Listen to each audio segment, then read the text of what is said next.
ഞാൻ ആലുവയിൽ നിന്ന് കോഴിക്കോടിലേക്ക് ട്രെയിനിൽ യാത്ര ചെയ്യേണ്ടി വന്നിരുന്നു. ആ സമയത്ത് എനിക്ക് വളരെ മോശപ്പെട്ട ഒരു അനുഭവം ഉണ്ടായി. ഒരു 65 വയസ്സായൊരു ഒരാള് ആ ചേട്ടൻ എന്നെ മോശമായിട്ട് തൊട്ടു. എനിക്ക് എന്റെ മുമ്പിലുണ്ടായിരുന്ന പാസഞ്ചേഴ്സോ അല്ലെങ്കിൽ ഒരാൾ പോലും അപ്പം റിയാക്ട് ചെയ്തിട്ടില്ല. തൊട്ട സമയത്ത് തന്നെ ഞാൻ ആളുടെ കൈ കയറി പിടിച്ചിട്ട് ചോദിച്ചു, എന്താ പ്രശ്നം, എന്താ ചെയ്യുന്നത്, ദൂരേക്ക് മാറി ഇരുന്നൂടെ. ആൾക്ക് അടുത്തുനിന്ന് നീങ്ങിയിരിക്കാൻ തന്നെ ഭയങ്കര ബുദ്ധിമുട്ടായിരുന്നു.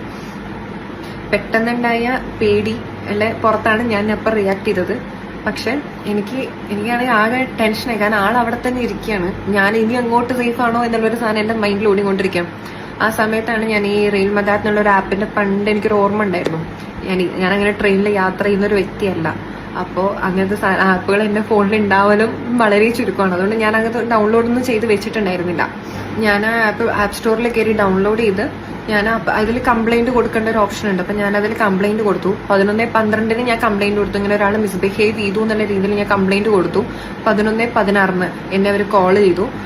ഞാൻ ആ സമയത്ത് കുറ്റിപ്പുറം സ്റ്റേഷനിൽ എത്താറായിട്ടുണ്ടായിരുന്നു.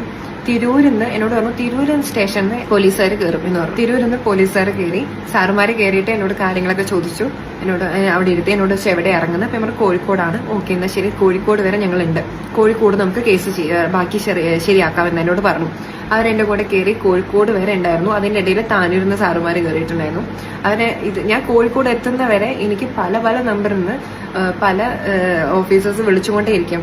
സേഫ് അല്ലേ, പ്രശ്നമല്ലല്ലോ, കൂടെ സാറുമാരില്ലേ, പേടിക്കണ്ട കേട്ടോ, ഒന്നുമില്ല, ഞങ്ങൾ ഇവിടെ ഉണ്ട്, കോഴിക്കോട് ഞങ്ങൾ വെയിറ്റ് ചെയ്യുന്നുണ്ടാവും കേട്ടോ എന്ന് പറഞ്ഞ് ഇവരെന്നെ കണ്ടിന്യൂസ് ഇവരെന്നെ ചെക്ക് ചെയ്തുകൊണ്ടേ ഇരിക്കുകയായിരുന്നു. സ്ഥിരമായിട്ട് ട്രെയിനിൽ യാത്ര ചെയ്യുന്നവരുണ്ടാവാം, അല്ലെങ്കിൽ ഒറ്റയ്ക്ക് യാത്ര ചെയ്യുന്ന ആൾക്കാരുണ്ടാവാം. അവരോടാണ് ചിലപ്പോൾ ചെറിയൊരു കാര്യമായിരിക്കും ഇങ്ങനെ ഒരു ആപ്പ് ഡൗൺലോഡ് ചെയ്ത് വെക്കുക എന്നുള്ളത്. പക്ഷെ നിങ്ങൾ ഒറ്റയ്ക്ക് യാത്ര ചെയ്യുന്ന സമയത്ത് മുമ്പത്തെ ആള് റിയാക്ട് ചെയ്യും, അല്ലെങ്കിൽ നിങ്ങൾക്ക് എന്തെങ്കിലും പ്രശ്നം വന്നാൽ മുന്നത്തെ ഒരാള് റിയാക്ട് ചെയ്യും എന്ന് വിചാരിച്ചിട്ട് നിങ്ങൾ ഒരിക്കലും വെയിറ്റ് ചെയ്യണ്ട. ഒരു മനുഷ്യൻ ചിലപ്പോൾ ആ സമയത്ത് റിയാക്ട് ചെയ്തൊന്നും വരില്ല. ട്രെയിനോ ബസ്സോ എന്നല്ല, എവിടെ യാത്ര ചെയ്യുമ്പോഴും നമുക്ക് എന്തെങ്കിലും പ്രശ്നം ഉണ്ടെങ്കിൽ നമ്മൾ തന്നെ റിയാക്ട് ചെയ്യണം. വേറെ ആരും റിയാക്ട് ചെയ്യുമെന്ന് വിചാരിച്ച് കാത്തിരുന്നിട്ട് ഒരു കാര്യമില്ല. ആ സമയത്ത് എന്തോ ഒരു ഭാഗ്യത്തിനാണ് എനിക്ക് ഇങ്ങനെ ഒരു ആപ്പിന്റെ കാര്യം ഓർമ്മ വന്നതും അത് ഡൗൺലോഡ് ചെയ്യാനും അത് കേസ് ഫയൽ ചെയ്യാനൊക്കെ തോന്നിയതും. ആളുടെ പ്രായാധിക്യം കാരണം കേസ് ഞാൻ ഫയൽ ചെയ്തിട്ടില്ല. ആൾക്ക് 3 പെൺമക്കളാണെന്ന് പറഞ്ഞു. ആ കുട്ടികള് അവർക്കിതൊരു പ്രശ്നമായി മാറണ്ടായെന്ന് വിചാരിച്ചിട്ടാണ് ഞാൻ ആ കേസ് ഫയൽ ചെയ്തിട്ടില്ല.